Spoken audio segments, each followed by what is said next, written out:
bena tembla mena blanc poa ya blanc gela motien ya blanc batem pia orkati ya kya yentan famille ma ya poa boyi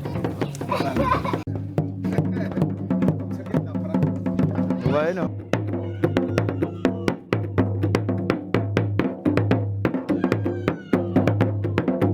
ale pon wango poa ampoma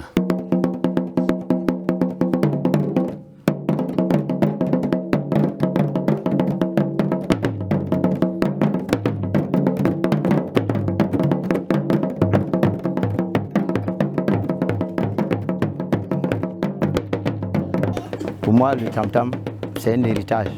Voilà, nous on n'apprend pas, on est dedans. Le papa tapait, il a hérité du grand-père, qui aussi a hérité de notre arrière-grand-père. J'ai fait l'initiation depuis 99. 99? Oui. Au cours de l'initiation, on apprend surtout à ceux qui font partie de la famille de ceux qui tapent les tam-tam.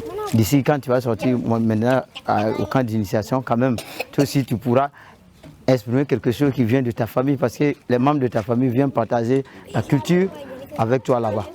Parce que plus on est au camp d'initiation, plus l'acquisition de la culture est plus facile. C'est important parce que quelque chose de naturel et culturel de la famille est très important, c'est très primordial d'abord. C'est la famille, la culture de la famille, voilà, et le reste après. Quand on demande de l'aide dans les champs pour cultiver, nous tous on participe à taper le tam-tam pour motiver les gens. Et dans la cour royale aussi, parfois je tape, voilà, pour accueillir les étrangers ou bien pour accueillir la sortie du roi.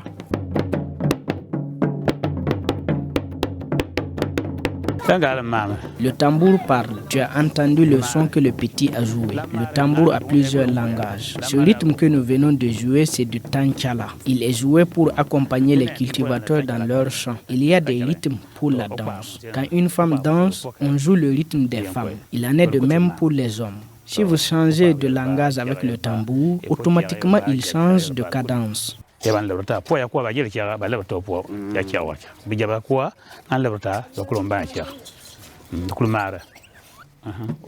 ce tambour qui parle et les deux autres accompagnent.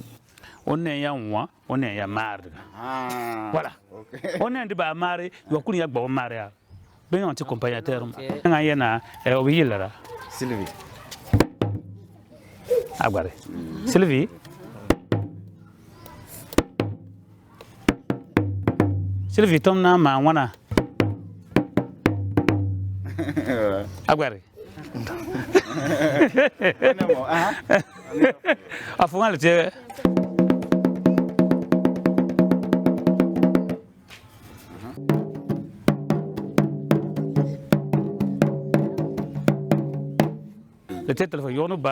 À l'époque, dans la cour royale, quand on avait besoin de réunir les anciens, il n'y avait pas de téléphone. Par un coup de tambour, on sait déjà qu'il y a un appel dans la cour royale. Les vieux s'y rendaient. On délivrait le message et ils repartaient. On n'avait pas besoin de sortir pour crier. C'est le langage du tambour seulement. S'il y avait une notabilité qui décédait, en fonction de son rang, le son du tambour précise la personne. Par exemple, si un ministre décède, je touche du bois. Avec le message du tambour, on peut savoir de quel ministre il s'agit. Il n'y a pas de message uniforme. Le message est distillé en fonction des personnes et des circonstances.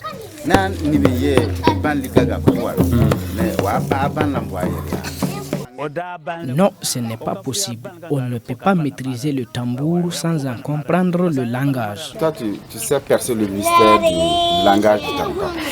Présentement, pas encore, mais quelques-uns des paroles du tam-tam et j'arrive à interpréter un peu. Je suis d'abord étudiant et je n'ai pas le temps pour mieux exploiter ça, pour mieux apprendre aussi.